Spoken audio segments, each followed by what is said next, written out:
Good morning friends.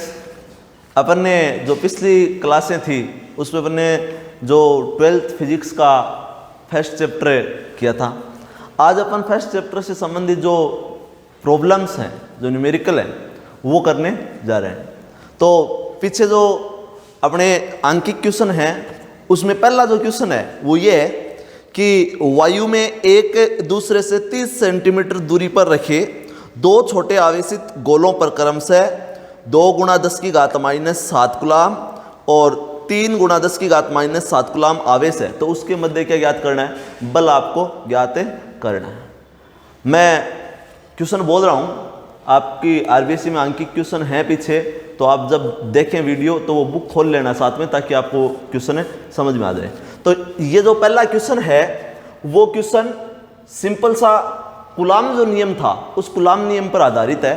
तो इसमें पहला क्वेश्चन क्या दे रखा है कि वायु में एक दूसरे से 30 सेंटीमीटर दूरी पर रखे दो छोटे आवेशित गोलों पर, यानी कि आपके पास दो गोले हैं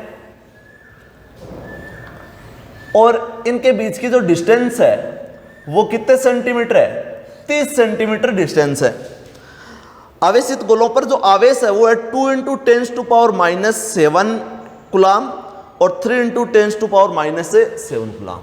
तो पहला जो है वो है 2 × 10⁻⁷ कूलाम और इस पर है 3 × 10⁻⁷ कूलाम।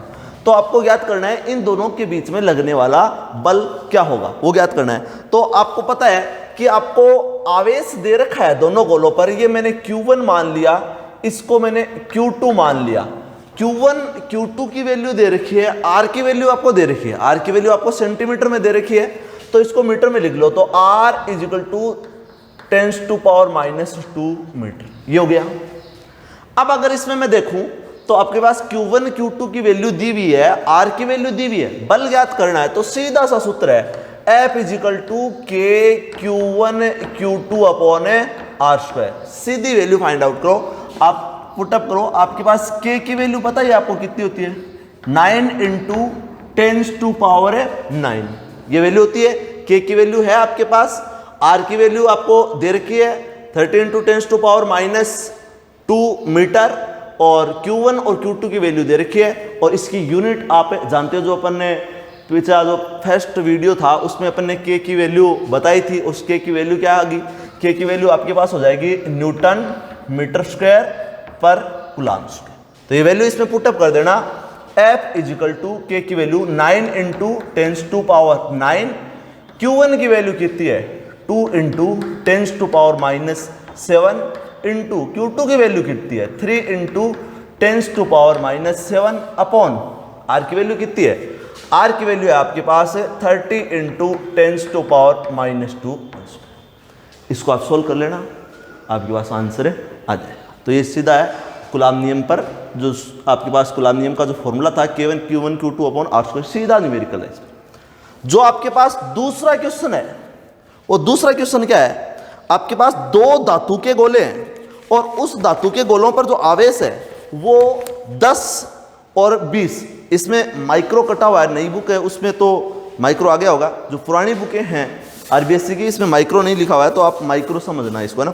तो 10 माइक्रो कूलाम और -20 माइक्रो कूलाम से आवेशित हैं और इन पर आवेशित किए गए हैं। इनको एक दूसरे के संपर्क में लाकर पुनः उसी दूरी पर रख दिया जाता है, तब दोनों अवस्थाओं में बल का अनुपात आपको ज्ञात करना है। यानी कि आपके पास दो गोले हैं, एक A है एक B है। ये मैंने A मान लिया और ये मान लिया B। इस पर 10 माइक्रो कूलाम और इस पर -20 माइक्रो कूलाम, ये आवेश। इसके बीच की जो दूरी है वो मैंने मान ली कि दूरी कितनी है? R है, यही दूरी है। इसने बुझाया कि पहले तो इस स्थिति पर ये रखे हुए हैं, दूरी R दे रखी है आपको, जो भी R है, और इस पर 10 माइक्रो कूलाम है, इस पर -20 माइक्रो कूलाम है। अब इसने कहा पहले तो ये इस स्थिति में पड़े हैं तो इसके बीच में बल है जो भी लग रहा है। अब बाद में दूसरी स्टेप में इन दोनों गोलों को आपस में एक दूसरे क्या लाए? संपर्क में लाए, और संपर्क में लाकर वापस इसी स्थिति पर इनको रख दिया। तो इनके बीच, इन पर जो बल लग रहा है, उन दोनों बलों का अनुपात क्या होगा? तो पहले मैं इस पर याद करता हूं कि ये जो बल लग रहा है वो मैंने मान लिया कि F आपके पास पता है कि फॉर्मूला क्या होता है, Q1 Q2 अपॉन कितना हो जाएगा R स्क्वायर। अब K की वैल्यू आपको पता है तो K को K रख दूं। Q1 की वैल्यू कितनी है 10 माइक्रोकुलाम है, तो 10 इंटू 10⁻⁻6 माइक्रो को कुलाम में चेंज करो कितना आ जाएगा -6। दूसरे की जो Q2 की वैल्यू वो कितनी है 20 इंटू 10⁻⁻6 अपॉन दूरी कितनी है R है, तो मैंने इसको क्या लिख दिया R स्क्वायर। ये मैंने इक्वेशन क्या दे दी 1। अब जो दूसरी स्टेप है इसमें अगला क्या करना चाह रहा है, दूसरी स्टेप में ये कहना चाह रहा है कि इन दोनों गोलों को आपस में क्या लाए, संपर्क में लाए। अगर मैं इन दोनों गोलों को आपस में संपर्क में लाता हूं, माना कि आपके पास ये गोला था और ये गोला, इन दोनों गोलों को आपस में लाए, इस पर 10 माइक्रोकुलाम और इस पर -20 माइक्रोकुलाम, ये एक सिस्टम बन गया। आपको पता है इस पर टोटल क्यू नेट, दोनों गोले समान आकार के, सर्वे समय सब कुछ सेम है, तो आपके पास ये 10 और ये 20, तो टोटल नेट आवेश कितना हो गया इन दोनों को संपर्क में लाए।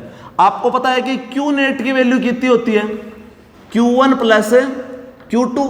Q1 कितना है 10 माइक्रोकुलाम प्लस, और ये कितना है -20 माइक्रोकुलाम, तो कितना हो जाएगा -10 माइक्रोकुलाम। 10 माइक्रोकुलाम है। ये दोनों गोले आपस में संपर्क में। अब दोनों गोलों को आप अलग अलग करोगे तो चार्ज कितना हो जाएगा, आधा आधा हो जाएगा। तो आपके पास Q1 दोनों गोले हुए, एक गोला ये है और एक गोला ये, उसी दूरी पर रखना आपको। तो दूरी पहले R ली थी, तो अब भी आप कितनी ले लो, R ले लो, दोनों को सेम डिस्टेंस पर रख दिया। तो अब अलग अलग किया तो दोनों पर नेट आवेश कितना था -10 माइक्रोकुलाम। अलग अलग करोगे तो ये कितना हो जाएगा -5 माइक्रोकुलाम और ये भी -5 माइक्रोकुलाम, ये हो गया। अब इसके बीच में पहले यहां पर बल जो F लग रहा था, अब मैंने मान लिया कि जो बल लगेगा वो कितना लगेगा F डैश की वैल्यू कितनी आ जाएगी, वही बात है K। Q1 की वैल्यू कितनी है यहां पर 5 है, तो 5 इंटू माइक्रो को कुलाम में चेंज करोगे तो -6, ये भी 5 है, तो 5 इंटू 10⁻⁻6 अपॉन कितना हो जाएगा R। आ गई आपके पास वैल्यू। ये इक्वेशन कितनी आ गई 2। आपको इन दोनों का क्या याद करना था, रेशियो, अनुपात याद करना था। तो equation 1 divide by equation 2, F by F dash. F की वैल्यू देखो क्या थी, K 10 है, तो 10 into 10⁻⁻6, 20 into 10⁻⁻6 upon R square. F dash की वैल्यू देखो कितनी है, K 5 into 10⁻⁻6, 5 into 10⁻⁻6 upon R square. K से K cancel out, R square से R स्क्वायर कैंसिल आउट, 6 6 6 और 6 कैंसिल आउट। इसको किया तो कितना आया 2, इसको किया तो कितना आया 4। तो आपके पास F बाई F डैश की जो वैल्यू है वो कितना जाएगा 8:1। 4 को 2 से मल्टीप्लाई करोगे तो 8:1, यानी कि आपके पास जो रेशियो है वो F dash is equal to 8:1। ये आपके पास क्या आ जाएगा, इन दोनों गोलों के जो स्थिति अपन चेंज कर रहे हैं, आवेश आपस में संपर्क में ला रहे हैं, अलग रख रहे हैं। पहले अलग अलग थे तो फोर्स क्या था, फिर इन दोनों गोलों को आपस में आप संपर्क में लाए, उसके बाद जो आवेश था वो क्या था, बल था वो क्या था, और इन दोनों का जो रेशियो है वो कितना आया 8:1 आया। ये आपके पास 2 न्यूमेरिकल थे, फर्स्ट था और सेकंड, दोनों कूलॉम नियम पर है, सिंपल से न्यूमेरिकल है। नेक्स्ट अपन क्वेश्चन देखेंगे तीसरा।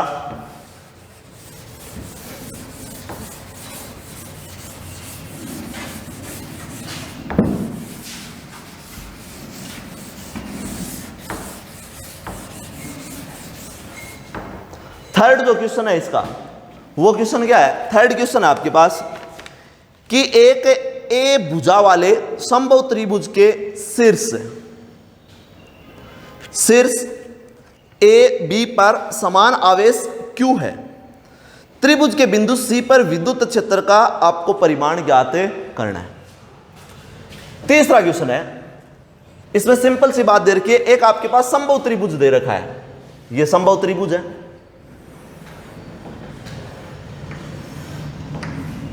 आपको पता है समबाहु त्रिभुज तीनों भुजाएं बराबर, कोण 60 डिग्री। इसके शीर्ष ए और बी दे रखे हैं, इन पर समान आवेश क्यों दे रखा है? ये मैंने ए माना, ये बी और ये सी है। ए और बी पर समान आवेश क्यों दे रखा है? इस पर भी क्यों है और इस पर भी क्या है? क्यों है। भुजा ए और ए, तीनों भुजा ए है। त्रिभुज के बिंदु सी पर विद्युत क्षेत्र का परिमाण ज्ञात करना है। ये जो त्रिभुज का जो पॉइंट सी है, इस पर आपको क्या ज्ञात करना है? इसका परिमाण ज्ञात करना है कि सी पॉइंट पर परिणामी विद्युत क्षेत्र की तीव्रता क्या होगी, वो आपको फाइंड आउट करना है। तो आपको पता है कि पहले तो आपको सीधी सी बात पता है कि दोनों चार्ज है वो कौन से हैं? पॉजिटिव, दोनों धनात्मक आवेश है। आपको पता है कि अगर पॉजिटिव चार्ज होता है तो जो विद्युत क्षेत्र की जो तीव्रता की जो दिशा होती है वो क्या होती है? बाहर की ओर। और अगर नेगेटिव चार्ज होता है तो विद्युत क्षेत्र की तीव्रता की जो दिशा होती है वो क्या होती है? अंदर की ओर। तो पहली बात तो यहां पर अपन ये देख रहे हैं कि त्रिभुज के जो दोनों कोने हैं, इन दोनों कोनों पर जो आवेश रखे हुए हैं वो दोनों आवेश क्या है? पॉजिटिव है। अगर दोनों आवेश पॉजिटिव है तो आपको सी पॉइंट पर विद्युत क्षेत्र की तीव्रता ज्ञात करनी है। तो ये पॉजिटिव चार्ज है, तो इस पॉजिटिव चार्ज के कारण जो विद्युत क्षेत्र की जो तीव्रता होगी वो विद्युत क्षेत्र की तीव्रता क्या होगी? बाहर की ओर। ये भी पॉजिटिव चार्ज है, इस पॉजिटिव चार्ज के कारण भी विद्युत क्षेत्र की तीव्रता होगी, वो क्या होगी? बाहर की ओर। ये मैंने मानी कि इस बी पर है, इस ए पर है, इसके कारण जो विद्युत क्षेत्र की तीव्रता वो कितनी है? E1 है। और यहां पर है, ये विद्युत क्षेत्र की तीव्रता है वो कितनी है? E2 है। आपके पास विद्युत क्षेत्र की तीव्रता है E1 और E2, तो ये वैल्यू आपको फाइंड आउट करनी है। अब आपको इस पॉइंट पर परिणामी विद्युत क्षेत्र की तीव्रता चाहिए। क्या है? परिणामी चाहिए। ये कोण कितने डिग्री का है? समबाहु त्रिभुज है, तो समबाहु त्रिभुज के जो सारे कोण होते हैं वो कितने डिग्री के होते हैं? 60 डिग्री होते हैं। ये 60 डिग्री का है, तो ये कोण भी कितने डिग्री का है? 60 डिग्री का। तो आप यहां से आप एक तो सीधा सा फॉर्मूला लगा सकते हो, जो अपने 11th क्लास में जो वेक्टर वाला चैप्टर पढ़ा था उसमें अपन ने पढ़ा था कि जब दो बल होते हैं और वो किसी कोण पर लगे होते हैं तो इसका जो परिणामी मान आता है, परिणामी बल होता है, वो कितना होता है? सीधा सा सूत्र था ना एक आपके पास कि F net is equal to root of F1 square plus F2 square plus 2F1 F2 cos theta. ये चीज थी, यही पढ़ा था अपन ने। F1 square plus F2 square plus 2F1 F2 cos theta. तो यहां पर अपन ई नेट की वैल्यू ज्ञात कर रहे हैं। परिणामी विद्युत क्षेत्र की तीव्रता ज्ञात करनी है ना इस पर।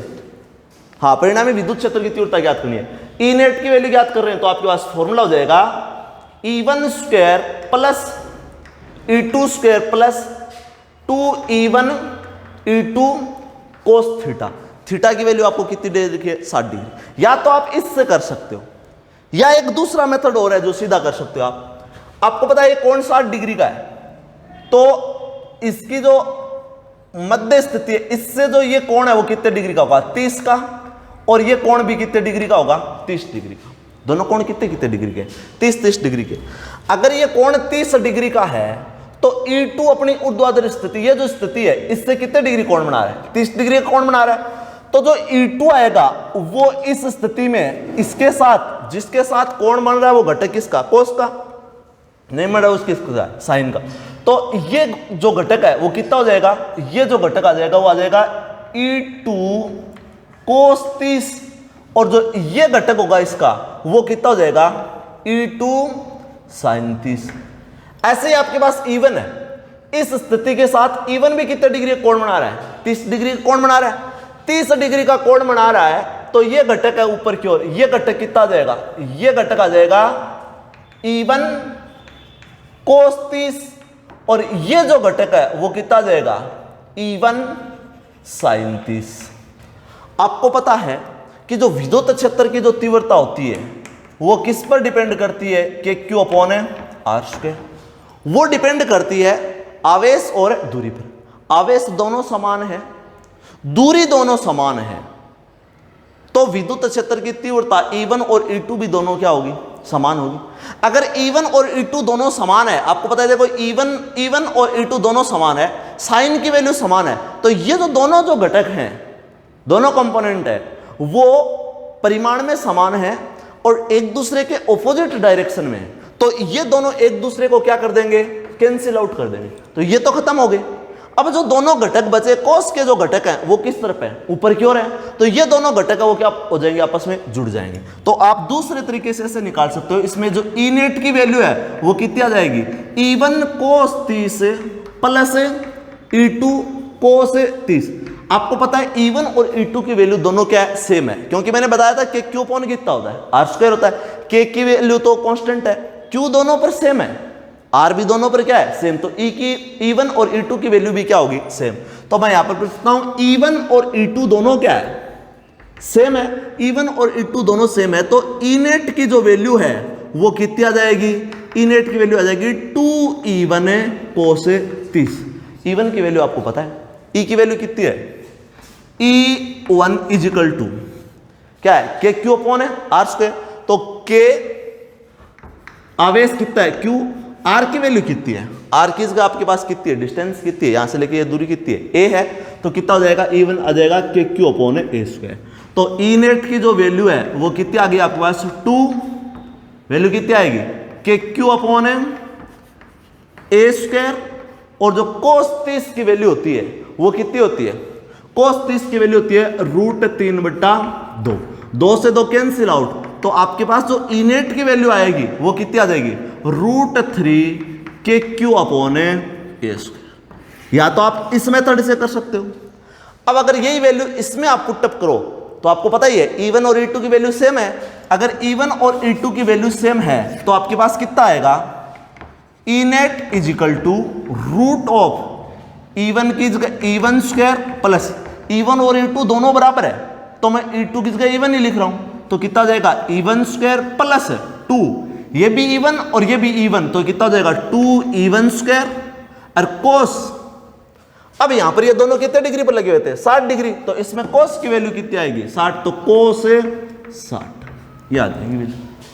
करो आप इसको सॉल्व, तो E net is equal to E1 square plus E1 square plus 2E1 square, cos 60 की वैल्यू क्या होती है, 1/2, तो कितनी आ जाएगी 1/2, 2 से 2 कैंसिल, E1 कितना हो जाएगा 3E1 स्क्वायर, E1 स्क्वायर कितना हो जाएगा 3E1 स्क्वायर।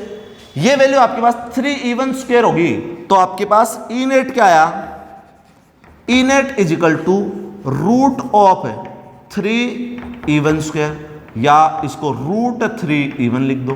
E1 की वैल्यू कितनी है, K Q upon A square, तो वैल्यू कितनी आ जाएगी √3 के क्यू अपॉन ए स्क्वायर। तो आप चाहे इस मेथड से कर लेना, चाहे आप इस मेथड से कर लेना, दोनों मेथड सही है, जो आपको इजी लगे उस मेथड से आप इसको सोल्व कर सकते हो। तो ये आपके पास आरबीएससी जो बुक है उसका अंकित क्वेश्चन नंबर 3 था। अब अपन नेक्स्ट क्वेश्चन करते हैं, रमेश जी। तो जो चौथा क्वेश्चन है नेक्स्ट, वो है कि दो समान आवेशित गोलों को बराबर लंबाई की डोरियों से लटकाया गया है। डोरियां परस्पर 30 डिग्री का कोण बनाती है। जब 0.8 ग्राम पर सेंटीमीटर क्यूब घनत्व के द्रव्य में लटकाया जाता है तब भी कोण वही रहता है। यदि गोले के पदार्थ का जो घनत्व है वो 1.6 ग्राम पर सेंटीमीटर क्यूब है तब द्रव्य का पैरावैद्युतांक ज्ञात करना है। इस क्वेश्चन के दो पार्ट हैं। क्वेश्चन नंबर 4 है, हाँ 4 नंबर क्वेश्चन है। इसके दो पार्ट हैं। पहले पार्ट में तो इसने कहा कि दो समान डोरी है और दो समान डोरी से जो समान आकार के जो गोले हैं उन दोनों गोलों को लटकाया गया है, लटका दिया। अब इसने पहली स्थिति तो ये बताई, दूसरी स्थिति ये बताई कि इन दोनों को ये जो पोजीशन है इस पोजीशन को एज इट इज किसी द्रव्य में डुबोया गया है, तो जो डोरी का जो कोण बन रहा है वो कोण चेंज नहीं हो रहा है। तो इस द्रव्य का पैरावैद्युतांक आपको ज्ञात करना है। तो अपन इसमें देखते हैं, फर्स्ट स्टेप करते हैं। फर्स्ट स्टेप में इसने क्या कहा है, फर्स्ट स्टेप ने कहा कि आपके पास दो गोले हैं और इन दोनों गोलों को आपने, ये जो आपके पास दो डोरी है इन दोनों डोरी से लटका दिया। दोनों गोलों का आकार सेम है। ये जो एंगल बन रहा है ये एंगल छोटा है वो मैंने एक बार इन एंगल को कितना मान लिया 2 थीटा है, तो ये एंगल भी थीटा है और ये एंगल भी कितना है थीटा है। इसने लंबाई वगैरह इसमें कुछ दी भी नहीं है, तो ये मैंने लंबाई कितनी मान ली L और ये लंबाई भी मैंने कितनी मान ली L। ये है इनका जो द्रव्यमान है, वो द्रव्यमान मैंने मान लिया कि कितना है m है, इसका भी द्रव्यमान कितना है m है। स्टेप फर्स्ट की बात कर रहे हैं अपन, इसने फर्स्ट स्टेप है इसकी। आपको पता है इस पोजीशन को अगर मैं देखूं, इसको अगर मैं संतुलन की स्थिति में अगर देखूं, तो संतुलन की स्थिति में इसको मैं क्या देखूंगा, संतुलन की स्थिति में मैं देखूंगा, आपको पता है कि इस गोले पर नीचे की ओर क्या लगेगा, mg लगेगा। सेम ये स्थिति इस पर लगेगी। मैं एक गोले की बात कर रहा हूं, दोनों की करने की जरूरत नहीं। इस पर नीचे की ओर क्या लगेगा, mg। अब इन दोनों गोलों पर देखो, आगे इसने कहा है कि दो समान आवेशित गोलों, आवेश दोनों की प्रकृति क्या है, सेम है। अगर प्रकृति सेम है तो ये मैंने मान लिया कि ये भी पॉजिटिव है, तो ये भी क्या है, पॉजिटिव। इस पर चार्ज क्यों मान लिया, इस पर भी कितना है, क्यों। आपको पता है कि दोनों पर अगर पॉजिटिव चार्ज है तो इनके बीच में क्या लगेगा, प्रतिकर्षण बल लगेगा। क्या लगेगा, प्रतिकर्षण। अगर इन पर प्रतिकर्षण बल लगेगा तो इधर जो बल लग रहा है वो मैंने मान लिया कि कितना बल लग रहा है, F लग रहा है, और F की वैल्यू कितनी आएगी, इन दोनों के बीच की जो दूरी है वो दूरी मैंने मान ली कि कितनी है, R है। इनके बीच की दूरी कितनी है, R है। अगर R दूरी है तो इस पर भी Q है चार्ज, इस पर भी कितना है, Q है। तो ये वैल्यू आपको पता है कि कूलम्ब बल क्या लग रहा है, F is equal to K Q1 Q2 upon R square होता है। तो Q1 की वैल्यू भी Q है, Q2 की वैल्यू भी कितनी है, Q है। तो Q1 भी Q और Q2 भी Q, तो ये कितना हो जाएगा, K Q स्क्वायर अपॉन दूरी कितनी ली है मैंने इनके बीच की, R। तो ये कितना हो जाएगा, K Q स्क्वायर अपॉन कितना हो जाएगा, R। ये आपके पास बल आ जाएगा।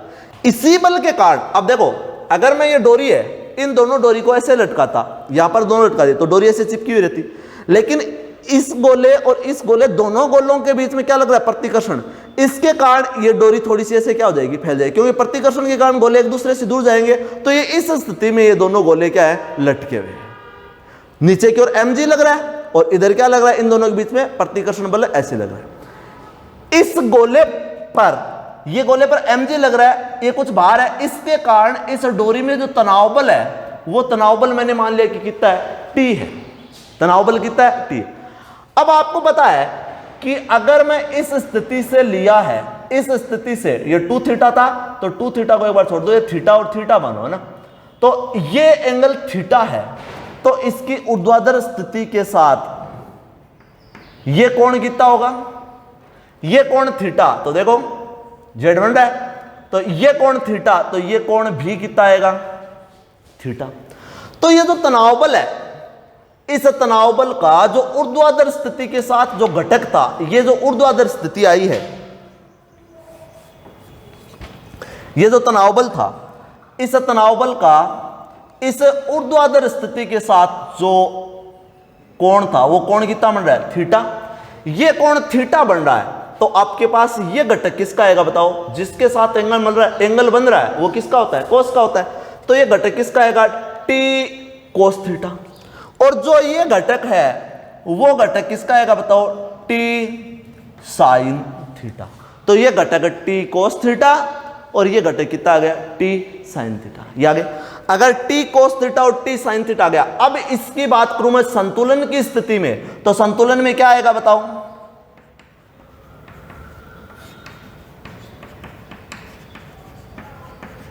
संतुलन की स्थिति में, एक मिनट रमेश, तो संतुलन की स्थिति में, संतुलन की स्थिति में क्या आएगा, T साइन थीटा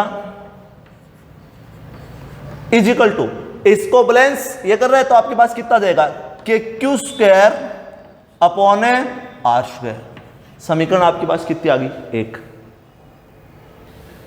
हाँ, तो T sine theta is equal to कितना जाएगा, K Q square upon A square. दूसरी position T cos theta is equal to कितना है, T कोस थीटा है वो किसके बराबर है, mg के बराबर। तो T cos theta is equal to कितना हो गया, mg। T sine theta, T cos theta, k Q square upon are square. T cos theta is equal to mg। अब आपको इसको समीकरण 1 और ये समीकरण कितनी है 2, इसको अगर मैं डिवाइड कर दूं, समीकरण 1 को समीकरण 2 से डिवाइड कर दूं, 1 में 2 का मैंने भाग दे दिया, तो आपके पास कितना हो जाएगा t sine theta upon t cos theta is equal to के Q square upon are square upon कितना हो जाएगा mg। t से t क्या हो जाएगा कैंसिल आउट, साइन थीटा बट्टा कोस थीटा क्या हो जाएगा टेन थीटा। तो जो ये आपके पास इक्वेशन बन जाएगी तीसरी, वो कितनी बन जाएगी टेन थीटा इजिकल टू के Q square upon mg R square. ये आपके पास समीकरण कितनी बन गई 3। तो जो पहली स्थिति थी वो तो अपनी कंप्लीट होगी। पहली स्थिति में जो टेन थीटा आपके पास आया वो कितना है K Q square upon mg R square, ये आया। अब जो इसने दूसरी पोजीशन रखी वो ये रखी कि ये पूरा का पूरा सिस्टम है, इस पूरे के पूरे सिस्टम को आप किस में डुबो दो, कोई भी आपके पास एक द्रव्य है उस द्रव्य में डुबो दिया। तो आपने जो ये सिस्टम था इस पूरे सिस्टम को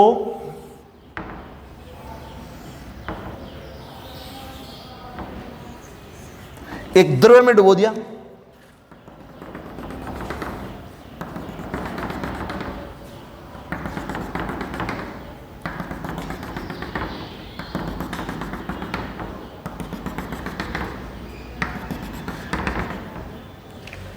इस द्रव्य में डुबोने पर इसने कहा कि जो ये एंगल है ये एंगल चेंज नहीं हो रहा है। अगर ये एंगल चेंज नहीं हो रहा है तो ये एंगल थीटा और ये एंगल भी कितना है थीटा, और इस डोरी की जो लंबाई है वो चेंज होनी नहीं है, ये लंबाई एल है और ये भी लंबाई कितनी है एल है। ठीक है, आपके पास ये भी एल है और ये भी कितना है एल है, दोनों एल और कितना हो जाएगा एल। अब आपको इसमें देखना है कि इसकी स्थिति क्या बने।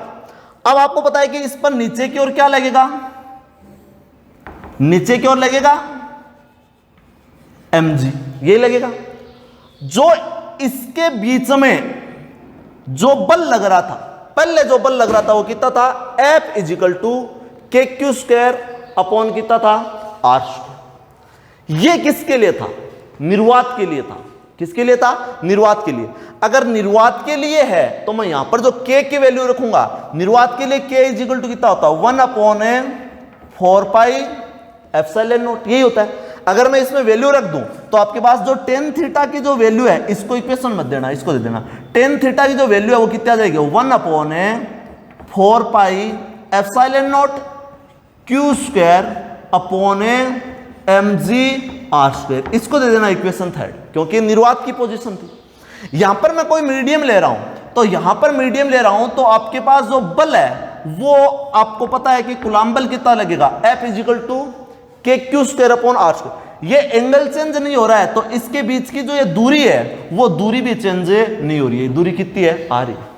लेकिन इसके बीच में जो बल लग रहा है वो बल चेंज हो जाएगा। क्यों? आपको पता है कि कूलम्ब बल है, दो आवेशों के बीच में लगने वाला बल माध्यम पर निर्भर करता है। तो यहां पर जो बल आएगा वो मैंने मान लिया कि F डैश आएगा, और F डैश कितना होता है के क्यू अपॉन है के क्यू स्क्वायर अपॉन है आर स्क्वायर होगा। लेकिन k की वैल्यू कितनी आ जाएगी 1 अपॉन 4 पाई, और एप्सिलॉन की जगह कितना आ जाएगा एप्सिलॉन नोट की जगह कितना आ जाएगा 4 पाई एप्सिलॉन। ये माध्यम की विद्युतशीलता है, किसकी है माध्यम की, और यहां पर ये किसकी थी निर्वात की विद्युतशीलता। आगे वही चीज है, ये भी Q है ये भी Q है, तो कितना आ जाएगा क्यू स्क्वायर अपॉन दूरी कितनी r, तो कितना आ जाएगा आर स्क्वायर। इसको थोड़ा इधर लिख लो ताकि अपन घटक लिखें तो दिक्कत नहीं आए। तो जो ये फोर्स है ये फोर्स आपके पास कितना आ जाएगा F dash is equal to 1 upon 4 pi epsilon Q square upon कितना हो जाएगा आर।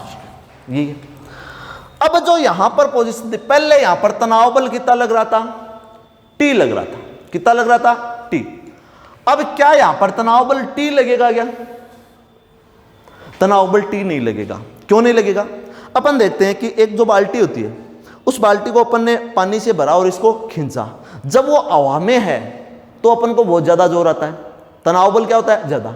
लेकिन अगर वही उस पानी में अगर मैं डुबो दूं तो डोरी में क्या हो जाता है, तनाव बल है, कम हो जाता है। सेम वही स्थिति है, इसको द्रव में डुबो दिया तो यहां पर तनाव बल भी क्या हो जाएगा, चेंज। तो तनाव बल है वो टी की जगह, जो तनाव बल है वो टी की जगह मैंने मान लिया कि कितना हो गया, टी डैश हो गया। ये तनाव बल टी डैश है, ये कोण थीटा है, तो आपको पता है कि ये कोण भी कितना होगा, थीटा। ये कोण थीटा है तो टी डैश के जो घटक है वो कितना हो जाएगा, टी डैश, आगे टी डैश, ये घटक कोस का होगा तो टी डैश कोस थीटा, और जो ये जो घटक आएगा वो कितना आ जाएगा, टी डैश साइन थीटा। तो आपके पास ये टी डैश कोस थीटा, ये टी डैश साइन थीटा, इधर है वो कितना, F dash 1/4 pi epsilon Q square upon कितना हो जाएगा, आर स्क्वायर, नीचे की ओर क्या है, एम जी। ये जो स्थिति है वो तो अपन ने इस पर जो बल लग रहे हैं, जो पोजीशन है वो की वही पोजीशन है इसमें आई है, सिर्फ तनाव बल ही चेंज किया है। लेकिन यहां पर एक चीज और लगेगी इस क्वेश्चन में, वो चीज क्या होगी, वो चीज अपन को पता है कि जब पानी में किसी भी वस्तु को अपन डुबोते हैं तो इसके बाहर में क्या आती है, कमी आती है ना। बाल्टी को अपन खींचते हैं, वो हवा में होती है तो उस पर बाहर ज्यादा होता है, जैसे ही पानी में डुबे तो उसमें बाहर क्या हो जाता है, कम। वो बाहर में कमी क्यों आती है, आपने 11वीं क्लास में आर्किमिडीज का सिद्धांत पढ़ा था, उत्प्लावन बल, कुछ ऐसा कुछ आपने नाम सुना था। उत्प्लावन बल की वजह से इसके बाहर में क्या आती है, कमी। तो जैसे ही इस लिक्विड में डुबोया तो इस गोले ने, जितना गोले का आयतन है उतने ही आयतन का इसने द्रव्य को क्या किया, यहां से हटाया है, और जो उस द्रव्य का भार है उस भार के बराबर इसके भार में क्या आती है, कमी आती है। और वो उत्प्लावन बल ऊपर क्यों लगता है, और वो उत्प्लावन बल मैंने मान लिया कि कितना लगेगा, बताओ, उत्प्लावन बल लगेगा, और वो उत्प्लावन बल कितना लगेगा, अब यहां पर तो नीचे की ओर कितना है, mg, और इस द्रव्य का है उसको मैंने मान लिया कि वो कितना हो जाएगा, m डैश g। ये इसकी स्थिति बनेगी क्योंकि इस गोले को मैंने द्रव्य में डुबाया है, और इस गोले के द्वारा जो द्रव्य को हटाया गया है, इस गोले का जितना आयतन है उतने आयतन के उस लिक्विड को उठाएगा, और उस लिक्विड का जो भार होगा, उस द्रव्य का जो भार होगा, उस भार के बराबर इस गोले के भार में क्या आएगी, कमी आएगी। वो मैंने मान लिया कि कितना है, m डैश g। अब वही बात है, संतुलन की स्थिति लगाओ, इसमें संतुलन की स्थिति लगाओगे तो कितना आएगा, संतुलन की स्थिति में, संतुलन की स्थिति में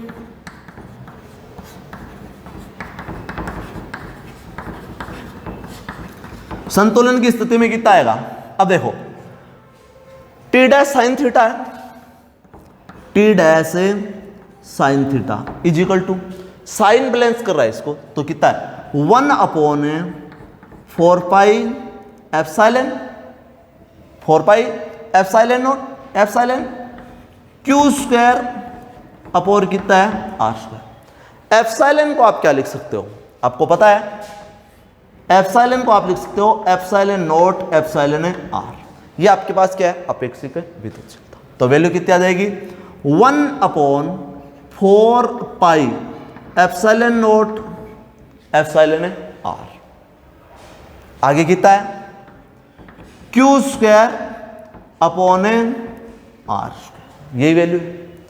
इसको मैंने इक्वेशन कितना दे दिया, 4, समीकरण 4। अब दूसरी बैलेंस की स्थिति में क्या है, दूसरी बैलेंस की स्थिति में आएगा टी कोस थीटा प्लस, ऊपर की ओर ये है T cos theta plus m dash g बराबर कितना जाएगा, mg। आपको इधर टी कोस थीटा रखना है तो इसको इधर भेज दो, शिफ्ट करो, तो कितना जाएगा, T dash cos theta is equal to mg minus m dash g, T cos theta is equal to mg minus m dash g। या इसको आप ऐसे लिख दो, m dash minus m minus m dash g, T cos theta आ जाएगा। यह समीकरण आपके पास कितनी आ गई, 5। वही बात समीकरण 4 में समीकरण 5 का क्या दे दोगे, भाग दे दोगे, टी डैश से टी डैश क्या हो जाएगा, कैंसिल, साइन थीटा बटा कोस थीटा क्या हो जाएगा, टेन थीटा। तो आपके पास वैल्यू कितनी आ जाएगी, tan theta is equal to, यहां पर वैल्यू कितनी है, यहां पर वैल्यू है 1/4 pi epsilon naught epsilon R, आगे कितना है, Q square upon are square बट्टा नीचे कितना है, m माइनस m डैश और आगे कितना है g। इसको और सोल्व करोगे तो आपके पास वैल्यू कितनी आ जाएगी, वैल्यू आ जाएगी ऊपर बचेगा क्यू स्क्वायर और कुछ बचेगा नहीं, नीचे आ जाएगा 4 pi epsilon naught epsilon R, 4 pi epsilon naught epsilon R और आर स्क्वायर और आगे कितना जाएगा m माइनस m डैश और आगे कितना जाएगा g। ये समीकरण कितनी आ गई 6। अब समीकरण आपके पास 3 देखो, ये समीकरण भी किसके बराबर है tan थीटा के बराबर, और ये जो समीकरण है वो भी किसके बराबर है tan थीटा। तो समीकरण जो आपके पास 3 और जो समीकरण है जो 6 आई है, इन दोनों को एक दूसरे क्या कर सकता हूं, इक्वल कर सकता हूं। इन दोनों को एक दूसरे के इक्वल करूंगा तो आपके पास जो वैल्यू आ जाएगी वो कितनी आ जाएगी, वो वैल्यू आ जाएगी 1/4 पाई एप्सिलॉन नॉट और आगे कितना है क्यू स्क्वायर अपॉन कितना है mg r square is equal to ये वैल्यू कितनी है Q square upon 4 pi epsilon naught epsilon r square और वैल्यू कितनी है m minus m dash g। यहां से कैंसिल आउट हो जाएगा, q से q स्क्वायर कैंसिल हो गया, 4 पाई एप्सिलॉन नॉट से 4 पाई एप्सिलॉन नॉट कैंसिल हो गया, g से g कैंसिल हो गया, r से r स्क्वायर कैंसिल हो गया। तो आपके पास यहां पर जो वैल्यू है वो कितनी बच जाएगी, यहां पर सब कुछ कैंसिल हो गया, m बचा तो 1/m इजिकल टू क्या बचा, ये बचा ना इधर 4 पाई एप्सिलॉन नॉट कैंसिल हो गया, m बचा है, g कैंसिल हो गया, r स्क्वायर कैंसिल हो गया, q कैंसिल हो गया, इधर बचेगा 1/, ये कैंसिल आउट हो गया एप्सिलॉन r और यहां पर कितना जाएगा m माइनस m डैश, इतनी चीज बचेगी। आपको क्या ज्ञात करना था, एप्सिलॉन r की वैल्यू ज्ञात करनी थी। अगर मैं एप्सिलॉन r की वैल्यू ज्ञात करनी है ना इसमें, हाँ पैरा विद्युतांक एप्सिलॉन r की वैल्यू ज्ञात करनी है, एप्सिलॉन r की वैल्यू ज्ञात करनी है तो एप्सिलॉन r इधर m ऊपर, तो ये कितना हो जाएगा m अपॉन m माइनस कितना है m डैश। यहां पर जो कैपिटल m है वो द्रव्यमान किसका है, वो द्रव्यमान है इस गोले का है, और m डैश क्या है, m डैश जो द्रव्यमान है वो इस गोले द्वारा जो इस द्रव्य को हटाया गया था उस हटाए गए द्रव्य का क्या है द्रव्यमान। तो द्रव्यमान बराबर क्या होता है, आयतन गुणा घनत्व है। तो v इंटू मान लिया कि आपके पास जो ये गोला था इस गोले का घनत्व है वो कितना है रो है, और जो आपके पास m डैश है m डैश v इंटू इसका घनत्व मैंने मान लिया क्या है सिग्मा है। अब आप कहोगे सर आयतन दोनों का सेम, हाँ आयतन दोनों का सेम है, क्यों, क्योंकि जितना आयतन इस गोले का है उतना आयतन है उस द्रव्य का, उसी को तो वो हटा रहा है, तो जितना गोले का आयतन है उतना ही इस हटाए गए द्रव्य का क्या होगा आयतन। तो आयतन दोनों का क्या है सेम है। घनत्व है गोले का अलग है, गोले का घनत्व मैंने क्या ले लिया रो, और जो आपके पास इस जो हटाया गया द्रव्य था उस द्रव्य का जो आपके पास घनत्व है वो मैंने कितना मान लिया सिग्मा। तो ये वैल्यू इसमें रख दो, तो एप्सिलॉन r इजिकल टू कितना आएगा v into rho upon m, क्या m की वैल्यू वही है v into rho minus v into sigma. यहां से v कॉमन आ जाएगा तो v कॉमन आके v से v कैंसिल आउट, तो आपके पास कितना आ गया रो अपॉन वैल्यू कितनी आ जाएगी रो माइनस कितना आ जाएगा सिग्मा। अब आपको इसका घनत्व है आपको दे रखा है, घनत्व क्या है देखो, घनत्व दे रखा है कि इस द्रव्य का घनत्व है कितना है 0.8 ग्राम प्रति सेंटीमीटर क्यूब, और गोले के पदार्थ का घनत्व दे रखा है वो कितना दे रखा है 1.6 ग्राम प्रति सेंटीमीटर क्यूब। तो आपके पास रो की वैल्यू तो कितनी है 1.6 ग्राम पर सेंटीमीटर क्यूब, और आपके पास जो सिग्मा है इसकी है 0.8 ग्राम पर सेंटीमीटर क्यूब। वैल्यू पुटअप करो, एप्सिलॉन r इजिकल टू कितना है रो की वैल्यू कितनी दे रखी है आपको, रो की वैल्यू दे रखी है 1.6 अपॉन सिग्मा की वैल्यू कितनी दे रखी है, रो की वैल्यू है 1.6 माइनस सिग्मा की वैल्यू कितनी दे रखी है 0.8, तो 1.6 बाई कितना हो गया 0.8, डिवाइड करोगे तो कितना देगा 2। तो उस जो द्रव्य जिसमें इस गोले को डुबाया जाता है उसका जो पैरा विद्युतांक कितना है 2 है।